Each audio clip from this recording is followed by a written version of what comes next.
Video देखें फिर बात करते हैं। भाईजान मेहरबानी करें, तारे ना काटें, इतनी गर्मी है, मेरे छोटे छोटे बच्चे हैं, हम गुजारा कैसे करेंगे?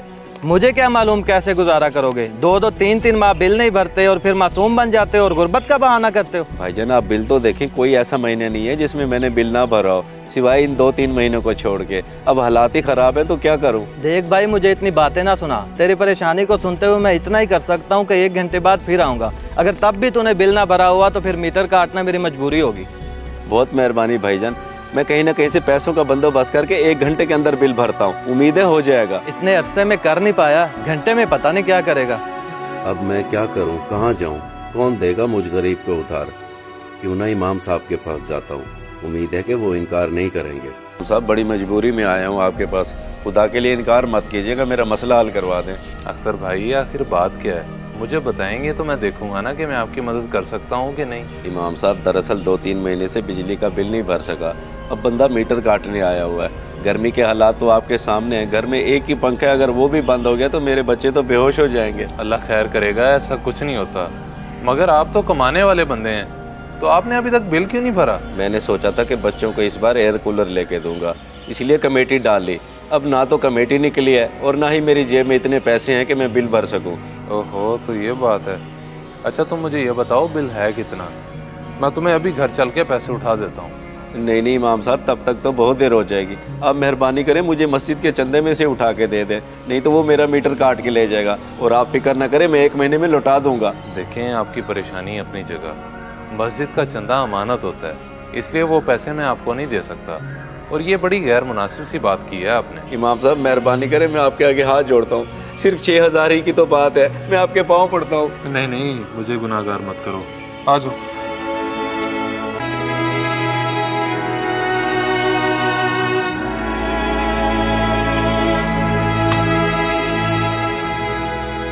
ये लें 6000 रुपये, बस जल्द लौटा देना। ठीक है इमाम साहब, आपकी बड़ी मेहरबानी जो आपने मेरा एहसास किया। कोई बात नहीं।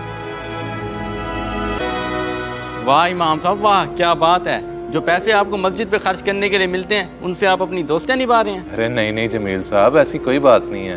वो बेचारा मजबूर था, इसलिए मैंने उसे उधार दे के उसकी मदद की है। बेशक मदद की है या उधार दी है तो अपनी जेब से देते ना। अब तो पूरे मोहल्ले को जाके बताता हूँ मैं। मेरे मालिक, तू तो जानता है कि मैंने एक मजबूर इंसान की मदद की है। बेशक तू गफूरुर रहीम है, मेरी मदद फरमा।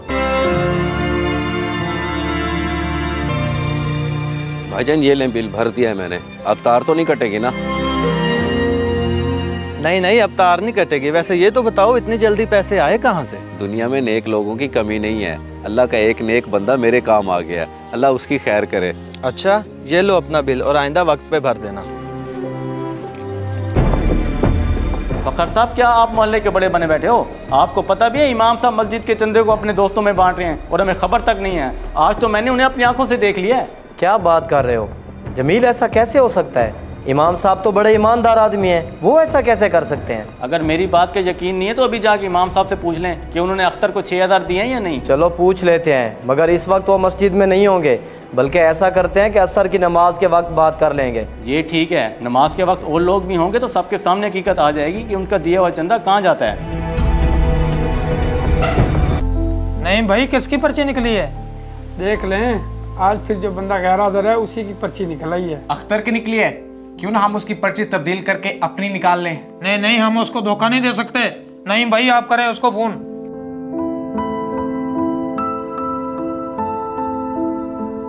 बताऊं, हालात बड़े माड़े चल रहे हैं मेरे। 1 मिनट, मेरा फोन आ गया।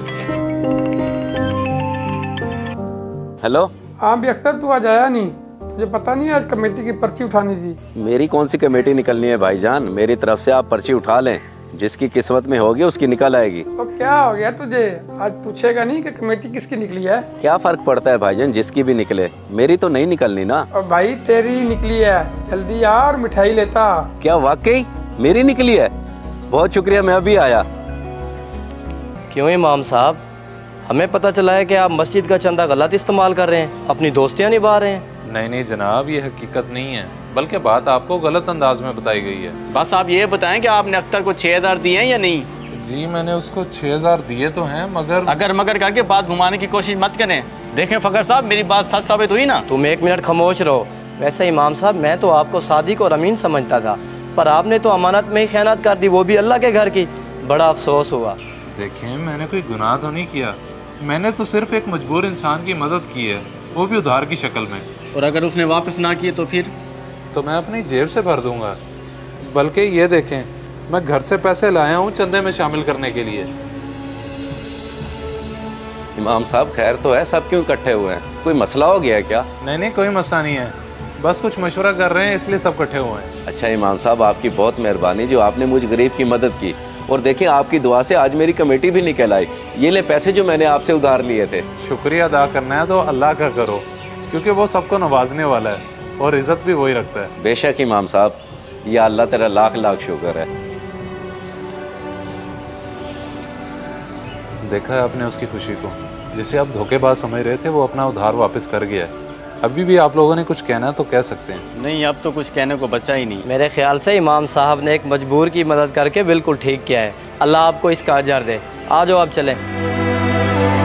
अगर इसी तरह हम लोग एक दूसरे का एहसास करें और एक दूसरे की मदद करें तो क्या ही बात है। अल्लाह अमल की तौफीक अता फरमाए। आमीन। जज़ाकल्लाह।